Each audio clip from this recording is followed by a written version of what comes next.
Vítam vás pri sledovaní ďalšej časti série rozhovorov s futbalovými internacionálmi Slovenska a členmi klubu ligových kanonierov. Ja som Samo Prekop, no ale dnes tu nemám člena KLK, ale prvýkrát dokonca ani nie útočníka, ale niekdejšieho vynikajúceho brankára Laca Molnára. Laco, vítaj medzi nami. Ďakujem pekne.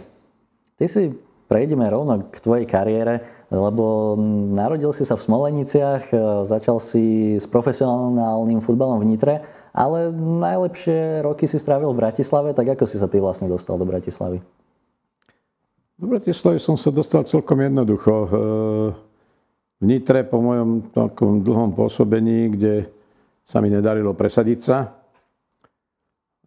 po nejakých 6 rokoch som už chcel rezignovať, ale zrazu prišla ponuka z druholigovej Žiliny. Žilina vtedy vypadla. A dostal som ponuku chytať v Žiline. Tak som ju prijal, síce len druhú ligu, ale moja snaha bola byť užitočný nielen na tréningoch, alebo proste ako sparing, ale chytať a hrať a súťažiť a súťažné zápasy absolvovať. Tak som tú ponuku prijal a na moje veľké šťastie vtedy prišiel do Žiliny jeden skvelý človek, skvelý tréner, pán Brickner. Odchytal som celú sezónu, ale v tom čase Považská Bystrica mala veľmi veľké ambície a pamätám sa, že o jeden bod nám unikol postup naspäť do najvyššej súťaže. Tak po tom poslednom kole taký sklamaný som už zo šatne odchádzal, som išiel smerom k autu a zastavil ma jeden človek, pozdravil sa mi, predstavil sa mi, ja som Rudo Janček, Interzete Bratislava a že či si môžeme dať niekde kávu. Samozrejme, tak sme sa stretli a povedal mi, že ho poslal za mnou pán Adamec, tréner. Slovo dalo slovo a za chvíľu sme boli dohodnutí a som balil kufre a smer Bratislava.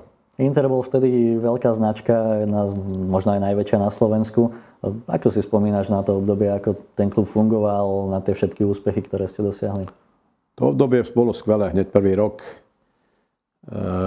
Bola tam skvelá partia hráčov a vyšla mi prakticky celá sezóna. Odchytal som plnú minutáž v tom ročníku a skončili sme na 3. mieste. Prvá bola Sparta, druhý Baník Ostrava, veľkokluby československé. Bolo to v histórii a my sme skončili 3. Takže to bol veľký úspech v tom čase a darilo sa nám. A hovorím, že aj tá partia bola skvelá. Všetko fungovalo. Fungovalo tak, ako málo na profesionálnej úrovni a tréner Adamec, veľký motivátor, proste taký všetci,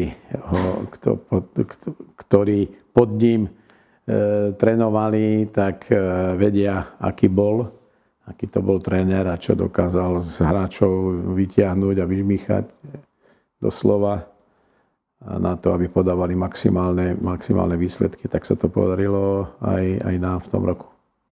Slovensko. Ak vás náhodou neprekvapí jazda na svahoch, určite vás prekvapí pokoj v divočine. Úžasné ľadopády a teplo v zime. Zima na Slovensku prekvapí. Prečo si potom odišiel do Slovana? Lebo bol to hlavný rival a nie sú na Slovensku úplne bežné takéto prestupy? Áno, tie derby zápasy si pamätám. Či už v interistickom drese, alebo potom aj slovanistickom. 5 rokov som bol v Interi a samozrejme prišlo takéto profesionálne obdobie. To bolo hneď po revolúcii.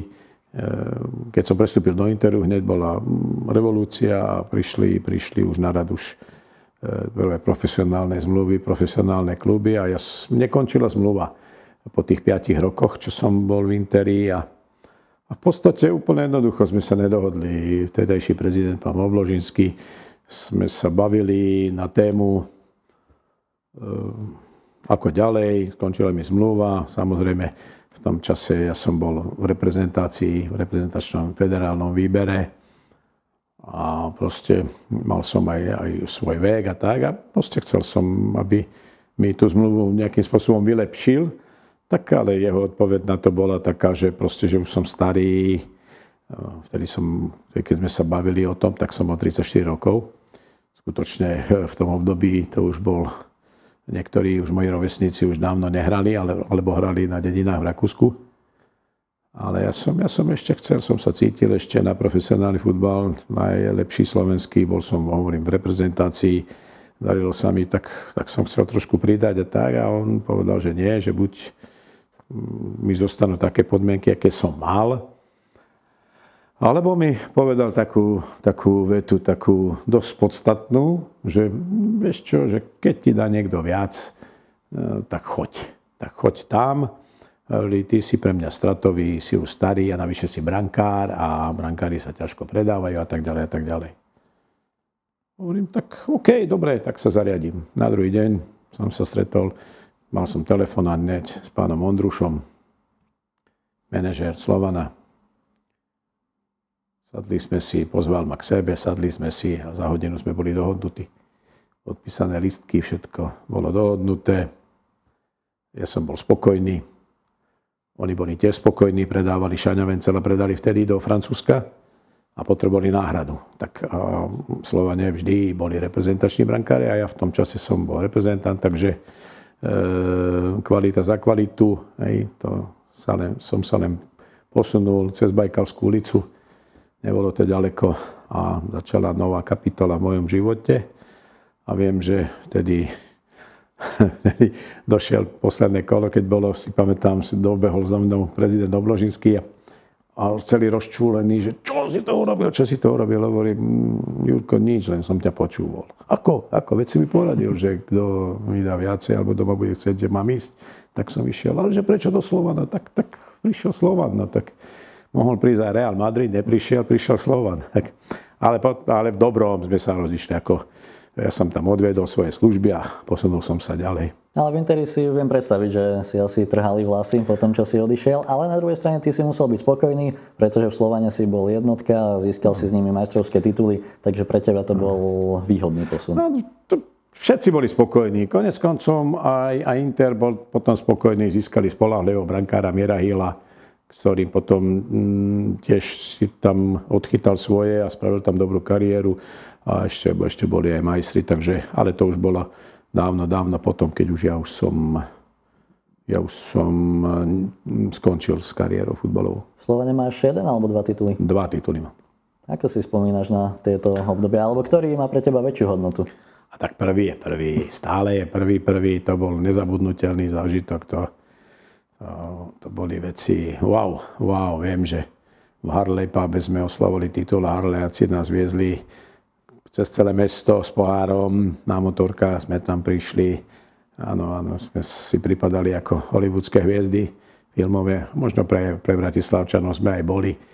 A tam bola skvelá atmosféra, nálada. No, super som sa cítil a hovorím navyše prvý titul a v 35 rokoch. Takže to vie si predstaviť, že čo to pre mňa bolo. To bolo vtedy, keď ste tam pohár zabudli v tej krčme, alebo to bolo inokedy? Ja neviem, ja si nepamätám. Ja len viem, že keď sme sa stretli potom na štadióne, tak sa hľadal pohár, ale neviem, neriešil som to. Ale našli ste ho, hádam. Potom. Ale áno, určite sa našiel. Ani neviem kde, ani neviem ako, ale sa mi zdá, že nám ho doniesli, alebo proste niečo také. A z toho, čo hovoríš, mi vyplýva, že tie oslavy vtedy asi boli veľmi divoké. Že v dnešnej dobe by to možno ani neprešlo futbalistom. Ale áno, prešlo. Myslím si, že aj ten postup do Champions League bol divoký a búrlivý v dnešnom Slovane, pretože vieme, že dlhšie trvalo, kým sa dali chlapci dokopy a Žilina to využila. Ale teraz vráťme sa naspäť do tej doby. Áno, my sme mali po poslednom zápase tú veľkú oslavu a proste my už sme mali sme v podstate dovolenky, takže by sme mohli týždeň hýriť. Bol to týždeň? Nebolo, toľko som nevydržal. Nebolo. Ale ty si potom zbieral úspechy vlastne všade, kde si chodil, lebo zo Slovanu si išiel do Košíc a tam si pridal ďalšie 2 tituly. Ďalšie 2. A navyše to je ďalší rival. Ďalší rival a tiež ten prvý titul košický, môj už tretí, prvý titul košický, tak tie oslavy, čo boli v Bratislave, tie moje prvé, myslím, prvotitulové, to nebolo nič oproti tomu, čo bolo v Košiciach. To boli 3 dní, trojdňovka a to bol brutál, fakt. Zatiaľ je nejaký zverejniteľný príbeh? Možno by sa našlo niečo, ale to by som musel loviť v pamäti, alebo sa ešte popýtať mojich tých mladších kolegov, ktorí tam boli, pretože ja v tom čase som mal 36 už. Do tých Košic si to bral tak, že ideš dohrať kariéru, alebo čo ťa tam zaviedlo? Áno. Jednak taký vstup do 3. sezóny v Slovane bol taký nevydarený. Hneď v prvom kole červená karta, stop na jeden zápas, Miro König, v tom čase vychádzajúca brankárska hviezdička. Samozrejme, že bola zatiaľ v mojom tieni, ale naskočil do vlaku, tréner Galis mu dal šancu, zrazu ja som sa ako reprezentant ocitol na lavičke. Ale stretli sme sa, v tom čase som začal chodiť na štúdium trénerskej jednotky a stretol som sa tam s Janom Kozákom, trénerom Košic tedajším. A tiež sme sa bavili, čo a ako. A tiež mi dal ponuku a hovorím si, nemožné, Jano. Ako z Bratislavy do Košic nemožné. Hovorím, tak ja som sa teda spýtal, že či chceš. Hovorím, tak sedím na lavičke, chcel by som si ešte zachytať. Hovorím, pôjdem tam, kde ma budú potrebovať. Ale hovorím, neverím tomu, že toto sa podarí, lebo to bola ako utopia. A zrazu na druhý deň som mal telefonát a dovolenie od prezidenta Čaningu, že môžem vstúpiť do rokovania s Košičanmi a veľmi rýchlo za jeden podvečer sa to všetko upieklo a cesta nie cez Bajkalsku 200 metrov, ale 400 kilometrov na východ. Cez celú republiku. No ale čím to bolo, že zase si prišiel a zase sa tam vybudoval taký mančas, že bol schopný vyhrávať tituly? Bolo v tebe nejaké čaro? Ono, ako čaro. Jano zacítil. Jano Kozák bol veľký stratég. On to tu mal v hlave všetko prerátané. A potom už pri tých oslavách sme sa bavili. Hovorím, ako si ty na mňa došiel? Hovorí, bola to náhoda. My sme sa stretli a hľadal som káder, majstrovský som skladal už vtedy a dali sme si zatiaľ s majiteľom, s pánom Rozešom, sme si dali za cieľ, že ideme udrieť na titul. A zrazu sa vyskytla takáto možnosť a chytil som sa jej a dostal som požehnanie od najvyšších a veľmi rýchlo sa to upieklo a som vedel, prečo som ťa sem dotiahol, pretože si mal 2 tituly a viem, reprezentant a tak ďalej a vedel som, že ty si taký správny blázon ako ja a že by sme to mohli dotiahnuť do konca, čo sa nám aj podarilo. A ty si veril tomu projektu, keď si tam prestupoval, že videl si v tom potenciál, že bude titul? Videl som v tom potenciál taký, že tam bola kvalita. Tam už v tom čase Jano zložil veľmi kvalitný manšaft a bola silná aj lavička. A ja keď som tam prišiel, aj s chalanmi, keď som sa bavil, tak som povedal, že ja som sem prišiel získať titul. Ja som ich mal 2 po sebe a chcem aj teraz 3. A urobím všetko preto, aby sme ho získali. Či už v kabíne, alebo mimo kabíny, s hráčmi a tak ďalej. A Jano s týmto súhlasil absolútne. A v podstate ja som tam mal v úvodzovkách takú voľnú ruku, v tom, že proste, aby som mal kabínu pod kontrolou, čo som aj hráčom vysvetlil, prečo som na nich taký, aký som. A potom mi to vrátili na oplátku, keď sme už oslavovali titul. Viem, že v hoteli, dole v bare, som sedel pri stole a zrazu pristala fľaša whisky na stole. Došli chalani tiež okolo mňa a mi hovorili, ty jeden pes, hovorí, my sme ťa nenávideli, sme ťa neznášali, nadávali sme na teba. Nemôžem použiť tie slova, lebo to pôjde do éteru, čo všetko bolo. Ale posledná veta bola najlepšia. Dneska sme radi, že si tu. A sme si ťukli a zapálili sme si cigárko.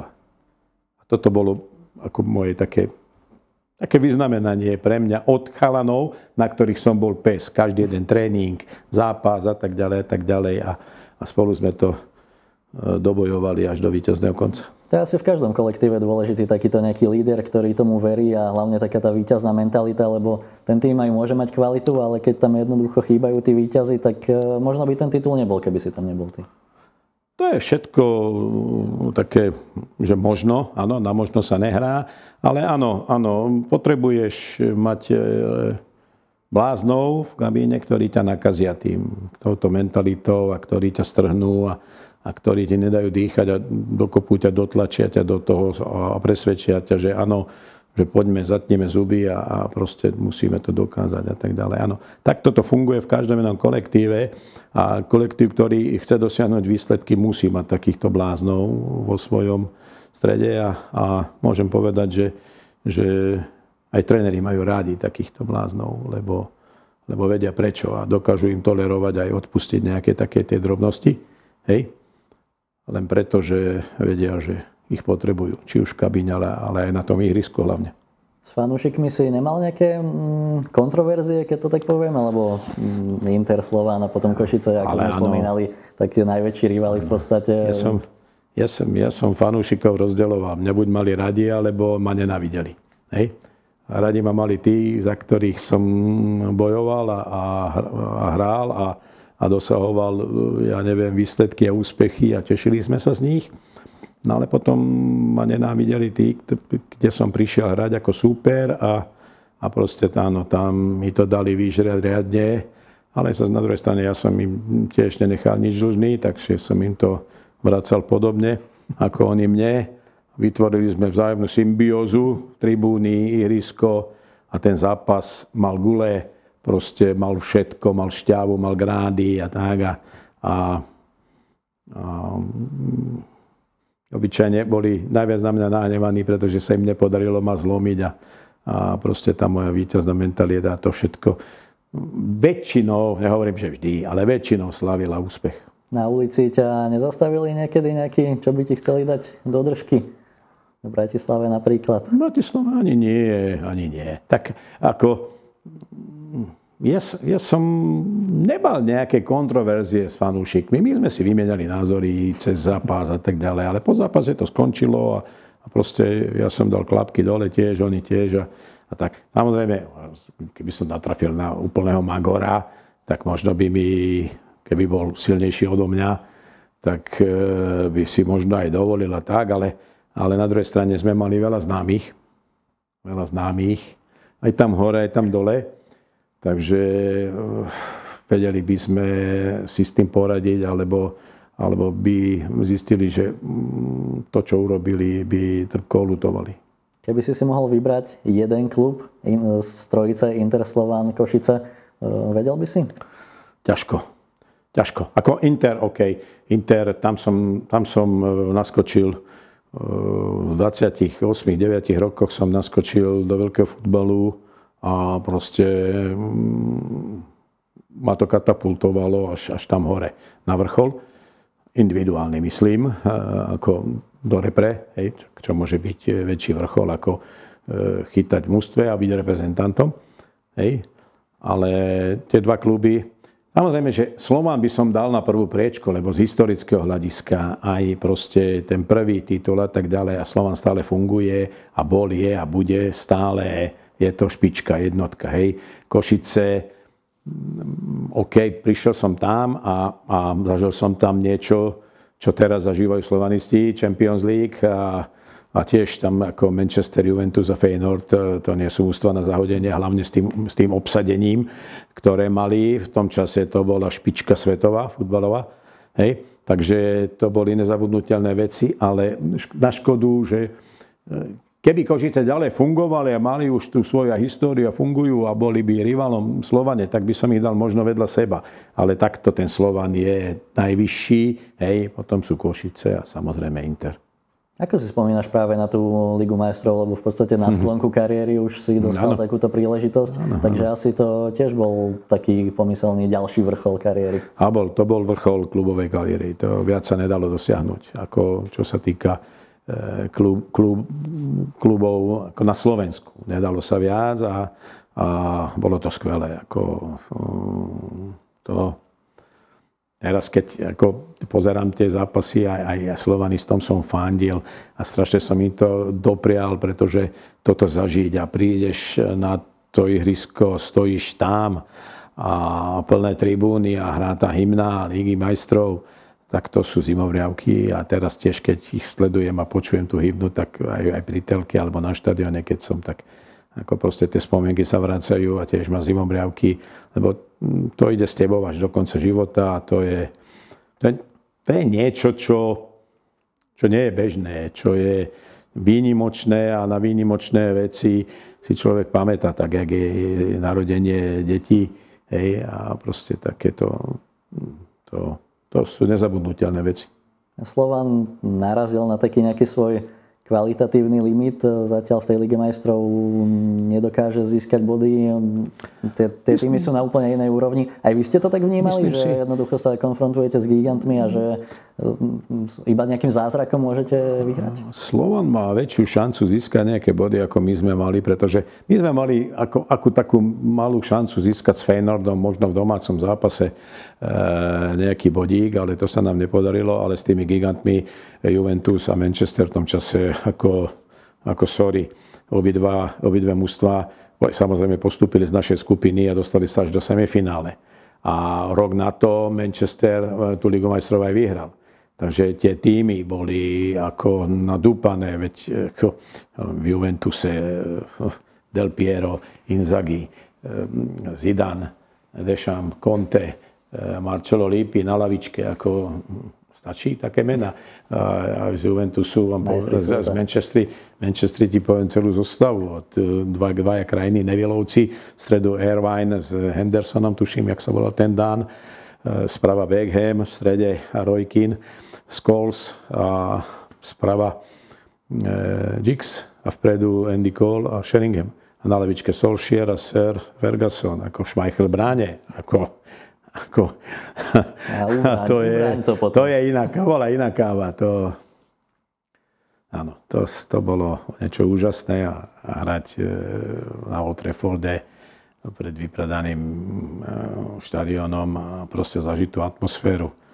To sú veci wow. To bolo v 97., takže možno veľa ľudí, čo nás bude sledovať a počúvať, možno vtedy ani nežilo. Nežilo, ale v dnešnej dobe vygoogliť a na YouTube si nájdeš všetko. Boli vtedy Košice také, že vyložené futbalové, že vás tam oslavovali ako reprezentantov? Áno. V Košiciach sme boli pre nich fakt ich hrdinami a celé mesto a všetci Košičania, pomaly celý východ bol na nás hrdý. Dva z tých klubov, v ktorých si hral, Košice a Inter, majú spoločné aj to, že potom sa viac menej rozpadli a začínali od nuly. Asi to je škoda pre celý slovenský futbal, keď sa takáto značka dostane do takých problémov, že až zanikne a musia ju, ako v prípade Interu, verní nejakí fanatici budovať od nuly. Resuscitovať, no. Doslova. Hej. Mne je ľúto každého jedného klubu, ktorý takýmto spôsobom zanikne a to isté by mohlo Nitra hovoriť a napísať proste, alebo natočiť celú telenovelu o tom. Takže ako je to na škodu veci, pretože mužstvá, ktoré majú a mali svoju históriu, síce Košice malú, ale začali ju písať, tak ešte ani nepopísali nejaké prvé stránky a už to išlo do múky. Inter, to som prekvapený, že Inter takto dopadol, ale zmena vlastníctva majiteľov Slovnaftu, to všetko k tomu prispelo a Inter stratil veľmi dôležité finančné toky. A to v tej konkurencii potom a v tej dobe to sa nedalo asi utiahnuť a nenašiel sa žiadny blázon, ktorý by do toho išiel. Tam je veľa paradoxov. Inter prišiel aj o pasienky, kde mal vyrásť obchodiak. Paradoxne pasienky stále stoja. Takže celé to bolo asi také nejaké...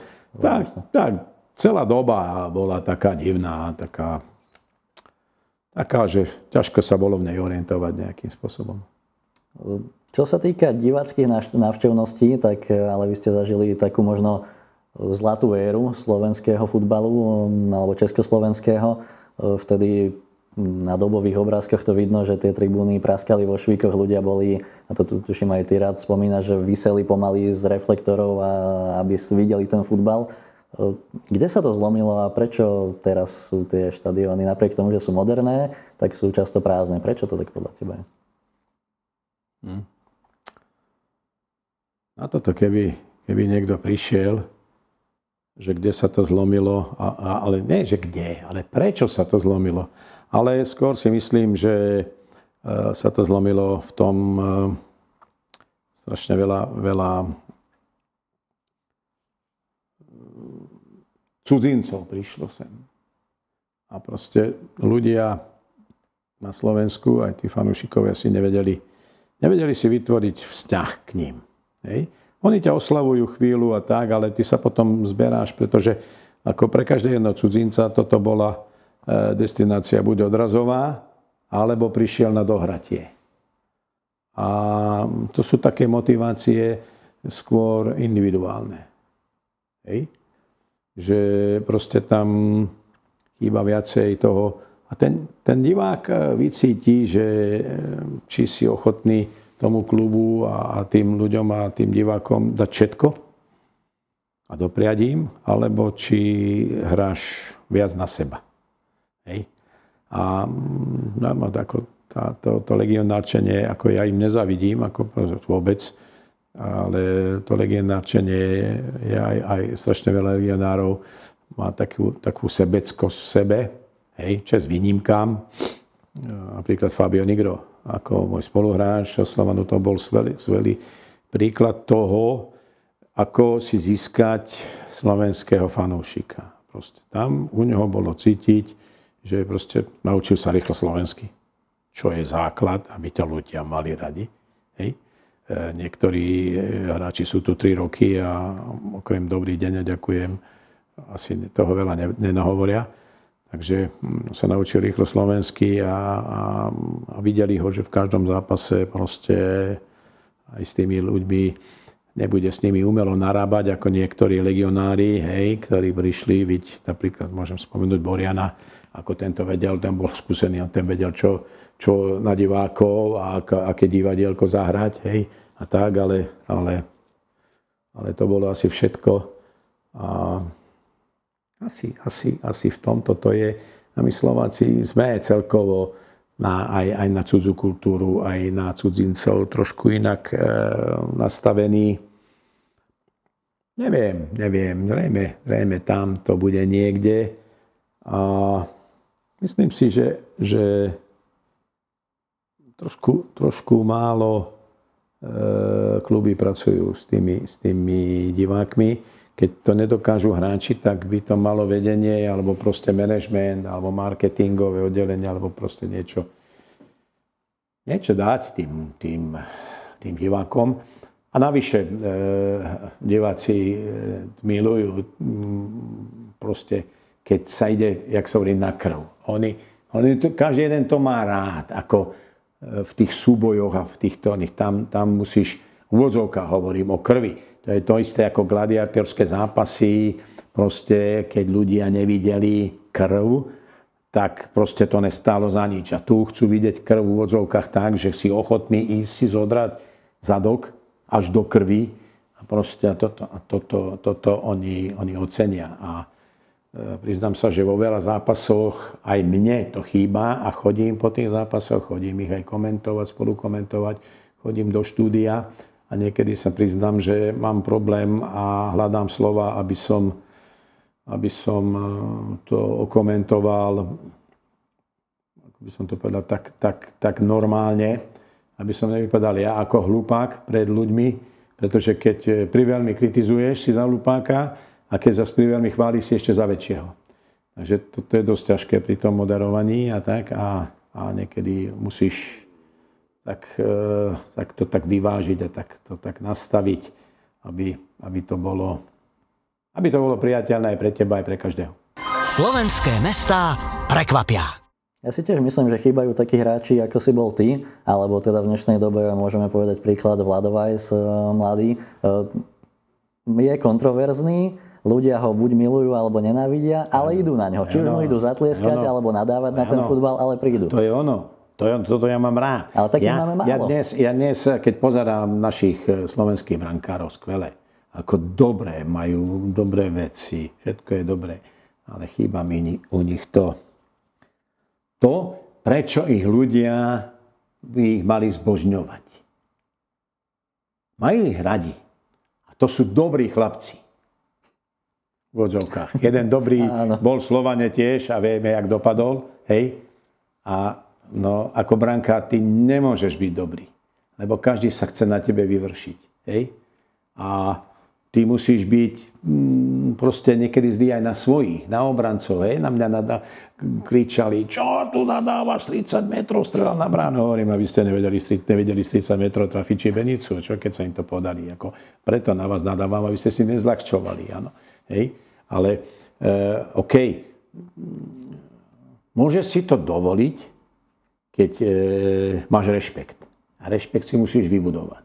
A nevybuduješ si ho tým, že len kričíš na nich. Najprv musíš im ukázať, že si ten na správnom mieste a že keď proste niečo nezafunguje u nich, tak ja som ten posledný, ktorý to napraví za nich. Hej? A proste to je tá symbióza. To tak má byť. Áno, že brankár je tam od toho, hej, že keď sa spraví chyba, alebo proste keď niečo neriešiteľné, alebo proste moji spoluhráči, tak ty si poslanec, napravíš to. Hej. Keď nie, tak OK, stane sa, dostaneš gól, hej, po chybe. A buduješ si rešpekt. Keď si ho vybuduješ, tak potom môžeš byť tvrdý aj na svojich spoluhráčov v tom zmysle, aby si nezľahčovali. Lebo vieme, fotbalisti sú jakí, každý. Ale keď je, ja neviem, 2-0 sa vyhráva, alebo proste hráš na jednu bránu, tak vtedy si dovolíš aj veci, ktoré by si nemal a tak a proste. Takže takto, toto mi u našich brankárov trošičku mi to tak. Ja viem, ako ja som nebol ideálny typ pre nejaké, aby dávali typ, že akože ty buď ako Molnár. Nebol som ideálny typ, ja som mal strašne veľa aj chýb, ktoré ako tréneri brankárov by vytýkali a tréneri už na seminároch už vôbec nie. Tí prednášajúci povedali, vy sa nechovajte ako Molnár, vôbec to nie. Ale priniesol si emóciu a to je podľa mňa to dôležité, čo chýba. Práve k tomuto som sa chcel dopracovať, si ma predbehol a ja mám rád emócie. Aj v živote, aj v súkromí, aj v intimných chvíľach, ale hlavne na tom ihrisku. Mne, keď ponúknú tovar, ktorý nemá emóciu, ako futbalový zápas, ja som nešťastný z toho. A najviac som nešťastný, keď ho mám komentovať ešte. Prišiel ku mne cez polčas režisér a pri tom komentovaní zápasov hovorí mi, Láci, trošku emócie do toho a proste tak, lebo však to je, hovorím, vieš čo, dobre, ja dám do toho emóciu, ale chod po schode nižšie do kabíny, povedz to hráčom a uvidíš, ja ti dám takú emóciu, že ma budeš krotiť. Hovorím, ja s tým nemám problém, ale ja potrebujem impuls. Hej? A ten impuls musia vždy dať prví hráči, aj tribúnám, aj všetkému. Aj súperovi, aj trénerovi sebe. Vždy ten impuls prináša. Nádherné bolo, keď Bellingham dával nejaký status na Facebooku a tak a že prišiel z rozcvičky a Ancelotti tak si sedí v kresle a tak si tak zývol a pýta sa o Bellingham, že boss, že čo, unavený? Hovorí, nie, choď a daj mi emóciu, tam ma prevere. Úplne jednoduchá veta. A povedal mu všetko. Daj mi emóciu. Z toho, čo hovoríš, mi vyplýva, že nebudeš asi veľký fanúšik Dominika Takáča, ktorý je teraz... Ale som. Lebo ten je dobrý brankár, ale ja mám z neho taký pocit, že... Ne. Práve, že ja som jeho fanúšik a keď sme sa bavili na jar a s Vladom, že sme sa stretávali na zápasoch a tak a však sme kamaráti, bývali spoluhráči aj v Interi, aj v Repre a mi hovorí, Borian končí a tak potrebujem brankára a tak a vymenoval mi pár mien a tak a ja som mu povedal Takáč. A on že čo? Takáč. Prečo? Lebo vie chýtať. Hej. Je mladý. Prišiel do jamy levovej, doslova, no pozor, medzi hyeny. ako slovanistické, doslova, ako dobrom, myslím, hyeny. Hej?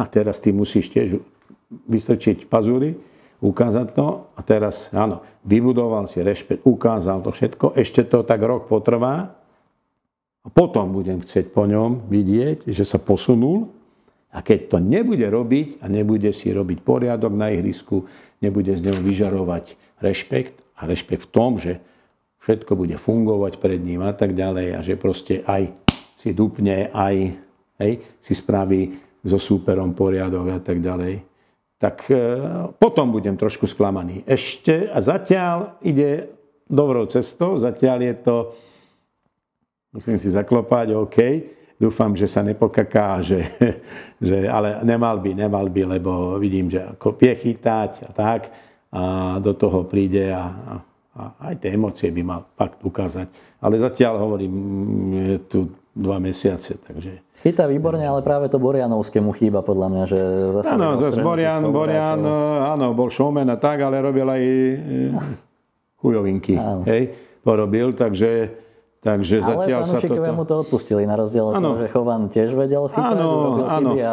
Áno, ale keby nezískal Slovan titul, a chytal dobre, chytal aj pár zápasov, podržal mužstvo a tak ďalej, áno, hej.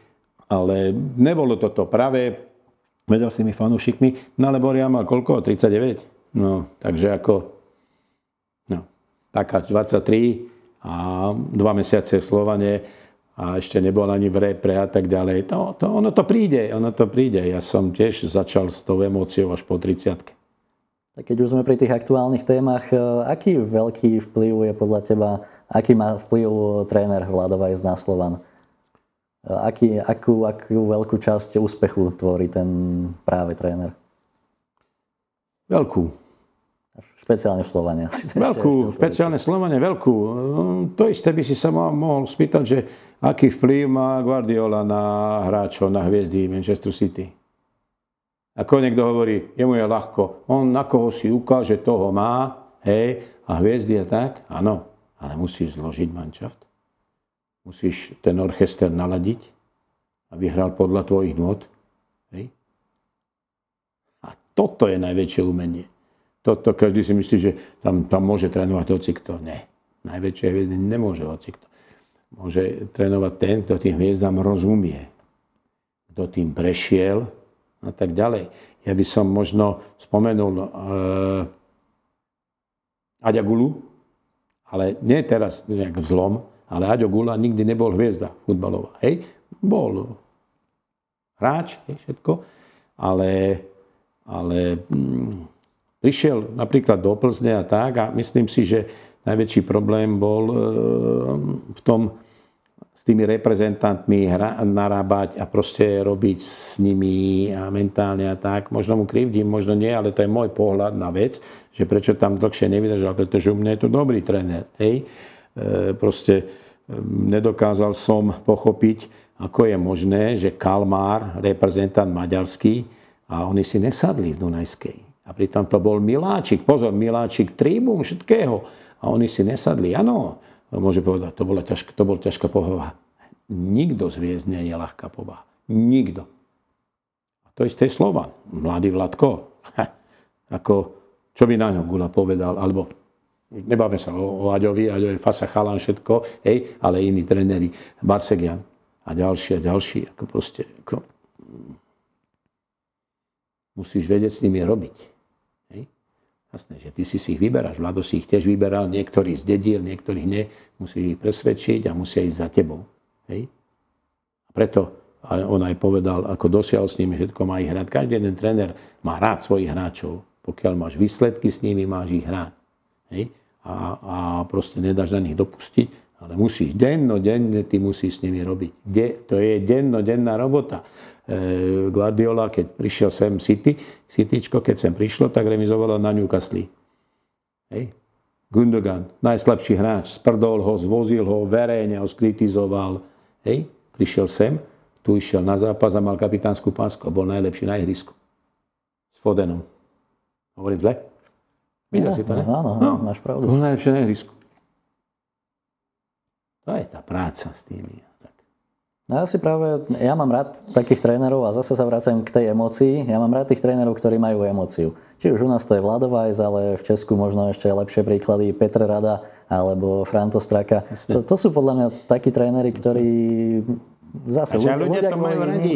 Ako ja neznášam, keď ja som sa dopočul ako proste aj na školeniach trénerov, ako ideálny tréner, ako nekričí a to všetko.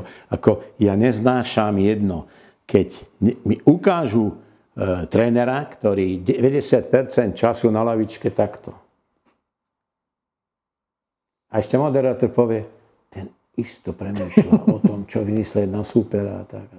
Ja si skôr myslím, že tento pohľad znamená, OK, chvíľku, ale keď si väčšinu zápasu takto, tak u mňa je to taká bezradnosť. Hej. Pozrime si Anglickú ligu, Španielsku ligu, Taliansku ligu. Ani jeden tréner nesedí na lavičke. Ani jeden. Každý maká tam s mužstvom. U nás sa pomaly vyučuje to, že ideálna pozícia trénera je opretý o lavičku, alebo sedí na lavičke. Tak tejto póze. Takí distingovaní sú, pôsobia potom. Ale myslíš, alebo vidíš u nás takých tých emočných... Potom sa čudujú, že ich nemajú rádi fanúšikovia. Vidíš takých nejakých nástupcov, povedzme Vlada Vajsa medzi mladými trénermi? Myslím v tomto práve, v takej tej dynamike, výbušnosti. Aj Miško Gašparík ukazuje emóciu, ako takú trnavskú, takú svoju, ale ešte má ďaleko k nej, ale ako OK, Miško je šikovný chalan, má to v hlave usporiadané. Hej. Ale no neviem akých, lebo však je tu, sami českí tréneri sú tu. Veď si povedzme si, kto je zo Slovenska slovenský tréner. Koľko ich tu je? Galát po novom. To na jednej ruke ešte ti zostane 1-2 prsty ti zostanú, hej. A ja len počúvam, že ako my tu chrlíme, aké úspešné výsledky majú tréneri slovenskí pri skúškach, pri testoch, jak sú odborne zdatní, jak sú perfektní.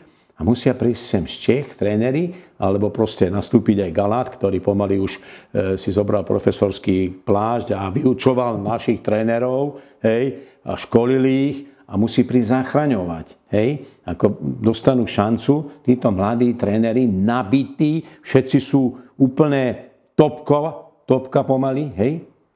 A príde kríza na mužstvo a nevedia si poradiť.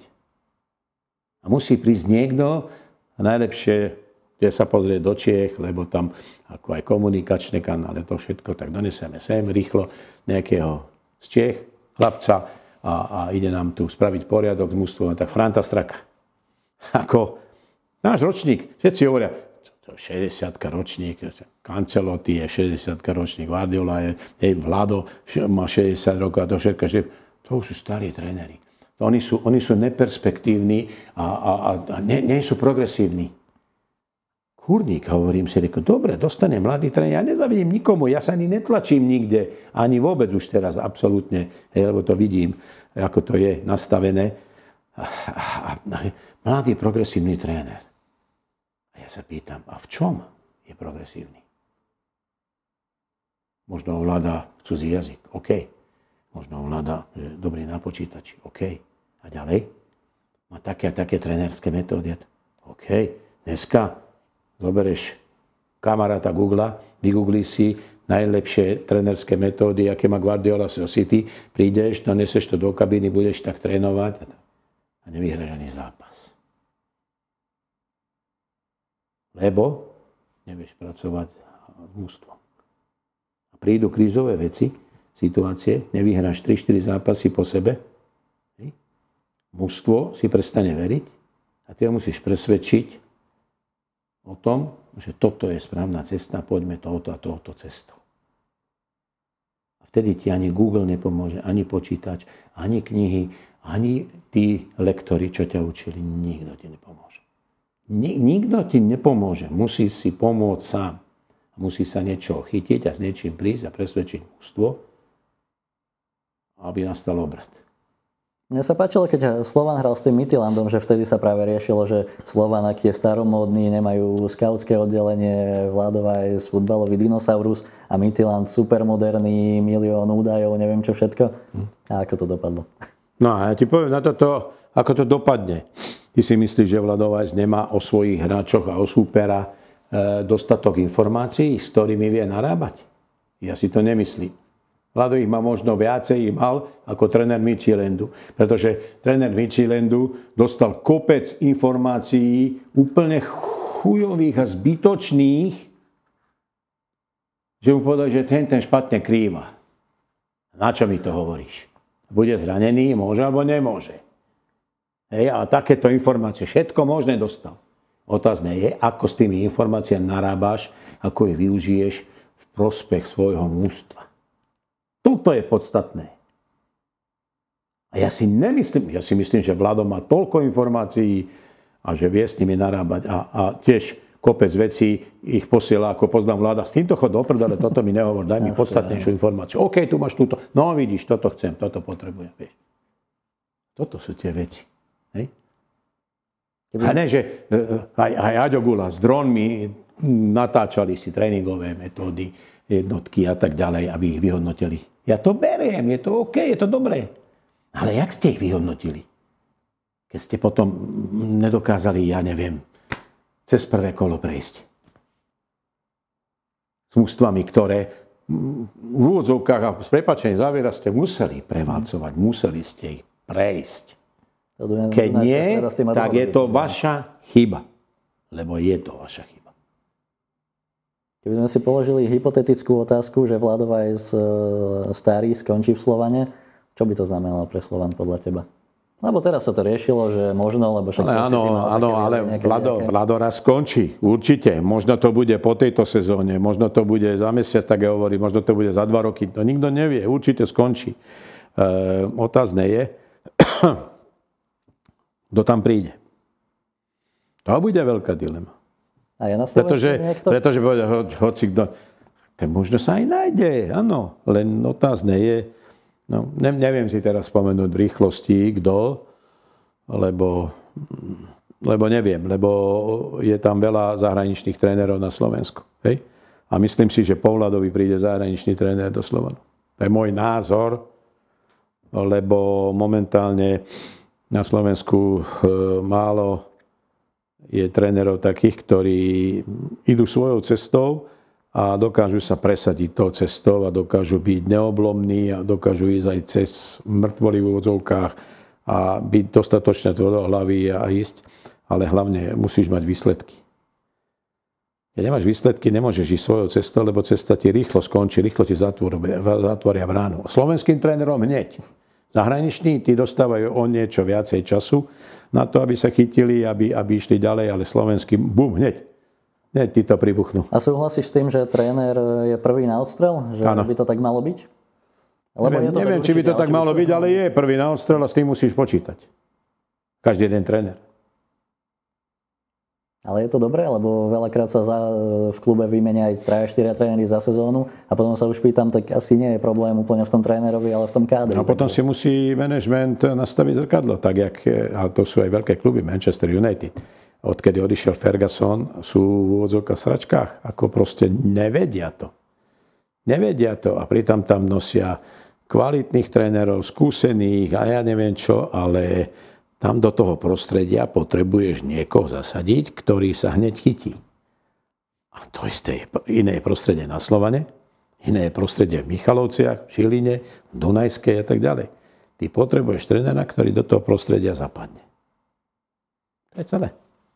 Ešte keď sa vrátime k tej tvojej kariére, lebo trochu dosť sme odbočili, ale zaujímavé, ty si hral iba na Slovensku, dobre, vtedy bola iná doba, ale mal si nejakú možnosť ísť do zahraničia, alebo to vôbec neprichádzalo? Mal som raz v Interi, ešte jak som bol, tak ma skautoval jeden Angličan pol roka, ako odporúčil ma, záujem bol zo strany klubov, ale nedostal som pracovné povolenie. Bol tam Chelsea, bol tam proste nejaké 2 kluby tam boli. Nedostal som pracovné povolenie, lebo som nemal dostatočný počet reprezentačných štátov. Neboli sme ešte v Únii a neboli sme členom Commonwealthu, takže pracovné povolenie pase, nedalo sa to vybaviť vôbec. Ako za žiadnu cenu to buď splňaš, lebo nie. A to viem, že potom Chelsea angažovala ruského brankára Charina zo Spartaku Moskva. On bol reprezentačný brankár, či bol Sovietský zväz, alebo Rusko už bolo, hej. Ale už mal tie štarty, takže ho mohli angažovať. Aj si to zobral ako takú nejakú stratu motivácie, že nie, na čo to robím, keď potom takýto prestup mi nevidia? Alebo... Nie. Tak to bolo v Interi. Potom som prišiel do Slovanu a potom ja už som zistil, že 34, 35, ako už ťažko ťa niekto kúpi, tak správ si tú kariéru a vrchol prišiel potom Náhoda a Košice. A vrchol tej kariéry klubovej. Vtedy bolo v našej najvyššej súťaži, predpokladám, oveľa viac Slovákov, že neboli tam tí cudzinci, ako si teraz hovoril, že takí, čo radi striedajú tie kluby. Vnímal si to, alebo vnímaš teraz, že je tá kvalita ligy výrazne nižšia, ako bola za tvojich čas? Ťažko to porovnávať. Ťažko porovnávať niečo, čo bolo pred 25-30 rokmi. A teraz ten futbal sa niekam posunul, spoločnosť, všetci ľudia sa niekam posunuli, ale poviem tak, že v každom jednom mužstve a všade, kde sme prišli, alebo či to bol Východ, alebo hoci kde, keď sme prišli so Slovanom, alebo s Košicami, alebo aj s Interom a tak sme museli ísť na doraz, museli sme makať naplno, lebo v každom jednom boli tie domáce hviezdy svoje, ten klubizmus tam bol, proste tá atmosféra, tá nálada, sme prišli do Humenného, tam sme boxovali, viem, že v Bardejovi 1-0 sme vyhrali a tam so Slovanom a tam sme boxovali, tam potom ešte rozbili okno na autobuse. Hej, a proste boli také zápasy, kde si fakt museli aj tým na doraz a na krv. A to, my sme nemali ľahké zápasy. Doma sme mali aj ľahké zápasy. Hej. Prišiel súper a už ešte v Rostvičke už prehrával 3-0 v úvodzovkách. Ako nechcem nikoho znižovať, ale tedy sme mali tak silný mančaft, že ako doma sme zápasy vyhrávali. To bola povinná jazda a vo veľa prípadoch to aj tak aj bolo. Hral si aj za repre a práve v tom čase, keď sa začala budovať tá slovenská reprezentácia, za Československu si myslím jeden zápas stihol. Aké to bolo obdobie tohoto budovania samostatného slovenského reprezentačného tímu? Bolo to hrdé, pekné, ale veľmi ťažké. Veľmi ťažké. Ako proste, my sme boli všade, kde sme prišli, neboli outsider a tak sa k nám aj chovali. A aj proste aj na tom ihrisku nám to dali pocítiť. A aj tá priazeň, aj rozhodcov, sa pamätám, jak bol aj tréner Engloš, koľkokrát bol rozčúlený, hrali sme v Izraeli a 2-0 sme vyhrávali a sme boli radi, že sme 2-2 remizovali. Vylúčil, tuším, Maja Zemana, či niekoho tam, 11 a proste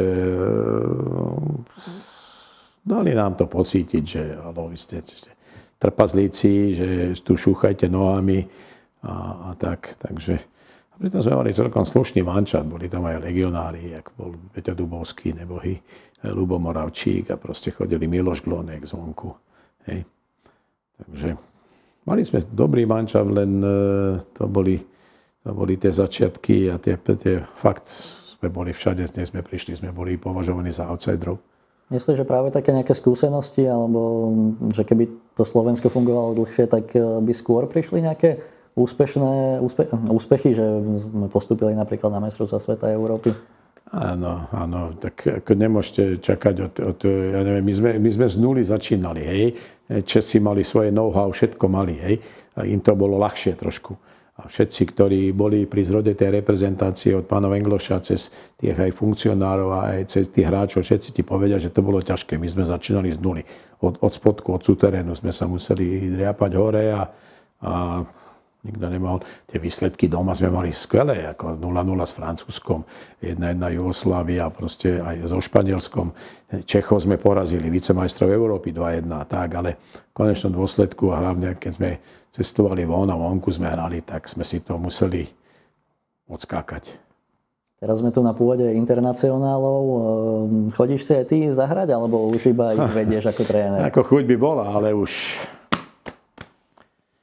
nepustia, kolienka nepustia, ale veľmi rád chodím. A niekto musí aj kaučovať, niekto musí aj na lavičke robiť taký ten servis pre tých hráčov a tak. A či to berú, že ako proste áno, sme tam, že, či tam je Lacko, Pietraš, Gális, alebo proste sa striedame, oni neradi cestujú von, ja keď idem von, tak Ja som kaučoval napríklad na Cypre chalanov, hej, pretože tam som bol, len tí neleteli, hej, takže som tam bol ako jediný z tých trénerov, ktorí to mohli odkaučovať, ktorí nemohli hrať, alebo nedalo sa mi hrať, hej. Ale dobre, ako ja to beriem, že je to tak toto má byť a nie som už najmladší a títo mladí chlapci, predsa už 10-15 rokov mladší, ktorí padajú do tejto kategórie internacionálov, tak tí ešte majú kondíciu. Tak ja tiež pred 15 rokmi by som chytal a tiež by som sa vybláznil tam, tak jak sa oni idú vyblázniť. Ale ja sa vybláznim aj na lavičke a hlavne sa vybláznime aj po zápase a tak. A keď sme spolu, proste vždy si máme čo povedať. Vždy sa tešíme na to, pretože tí chlapci, aj tí buď bývalí spoluhráči, alebo súperi, čo boli, hej, tak sme zažili a proste sme spolu ťahali a sme sa ťahali navzájom a budovali si kariéry, či už ako súperi, kde sme museli makať, aby sme sa dokázali poraziť a posúvali nás tam tie hranice, alebo aj so spoluhráčmi, s ktorými sme museli proste to odmakať a dosiahnuť tie výsledky a tak. A je to fajn, je to super projekt a ja sa tomu teším. Ak vás neprekvapí divoká voda, určite vás prekvapí voda v podzemí a hviezdy nad hlavou. A ak vás neprekvapí táto panoráma, tak vás určite prekvapí, že vám to hovorím ja. Slovensko prekvapí. Tomáš Medveď, čo je riaditeľ klubu ligových kanonierov, tak ten hovorí, alebo má aj taký projekt, kde sa majú hráči zaradiť po kariére do života civilného. Aj toto vnímaš ako taký veľmi dobrý nápad, že niečo, čo tu bolo potrebné? Určite áno, lebo nie je to jednoduché. Viem, o čom hovorím, nie je to jednoduché zaradiť sa do normálneho života civilného a bohužiaľ veľa mojich spoluhráčov to nedokázalo a nie sú už medzi nami, kde sa rozhodli dobrovoľne odísť, dobrovoľne, nedobrovoľne, že to nezvládli, čo mi je veľmi ľúto a dúfam, že nikoho v najbližšej dobe už nepostretnú takéto veci, že sa takéto veci už nestanú. Čo sa nedá povedať, že či to bude, alebo nebude.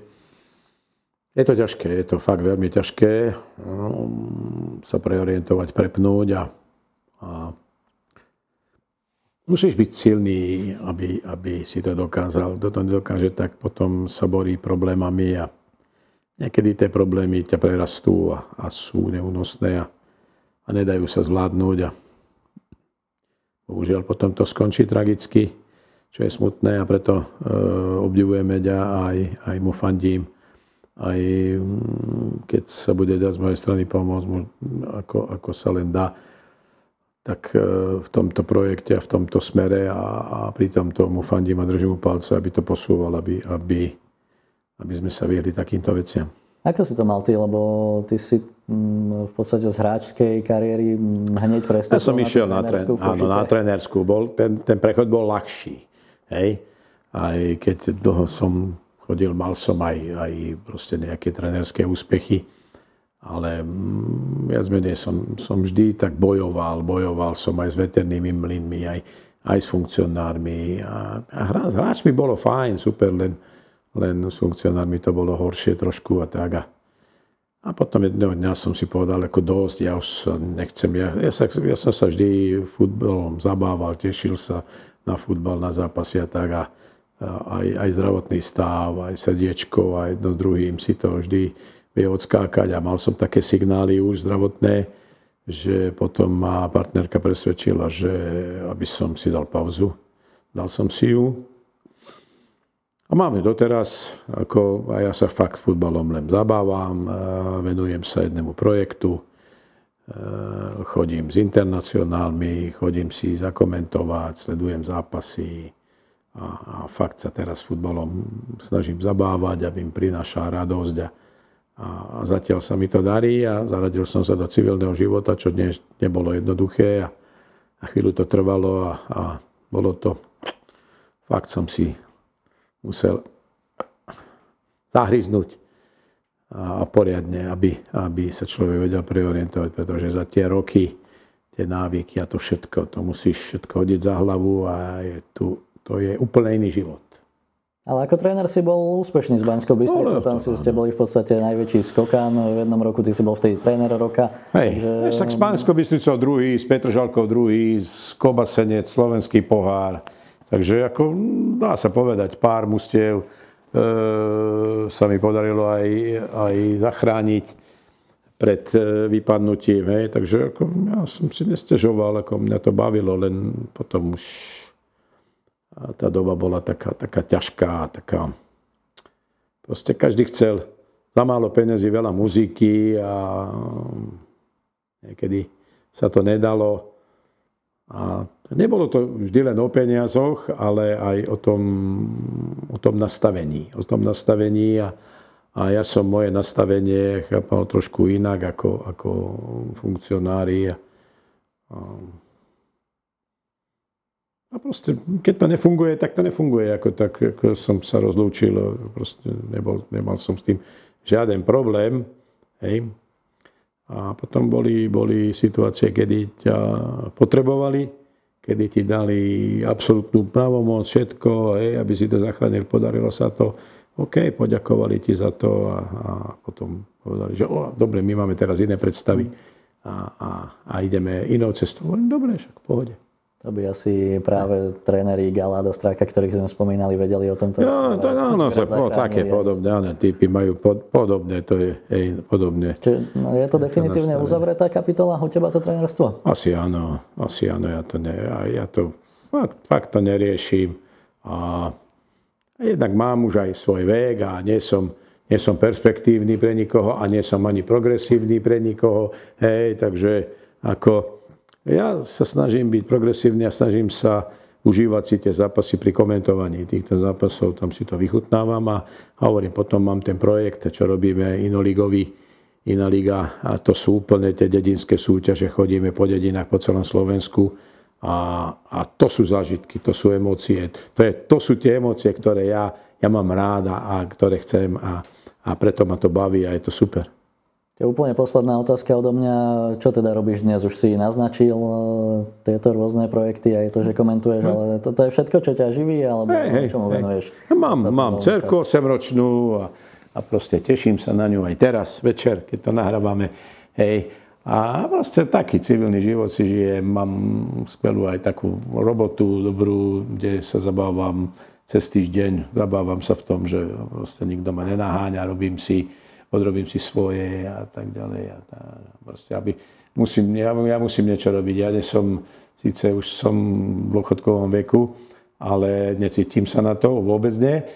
Neviem, možno tak vypadám, ale necítim sa na to a až dlho sa nechcem na to cítiť a chcem stále byť v pohybe, chcem niečo robiť, niečo aj civilné a zabávať sa futbalom a vidieť, ako mi dcerka rastie do krásy a proste tak. Snažím sa život užívať a vychutnávať si ho, dokiaľ sa dá. Tak ďakujem, že si popri tom všetkom našiel čas aj na nás a prišiel si do štúdia. Na málo, ďakujem za pozvanie. A fanúšikom a divákom a poslucháčom ďakujeme za sledovanie a počúvanie a teším sa na ďalší diel, keď znovu privítame bývalého špičkového slovenského futbalistu. Dovidenia.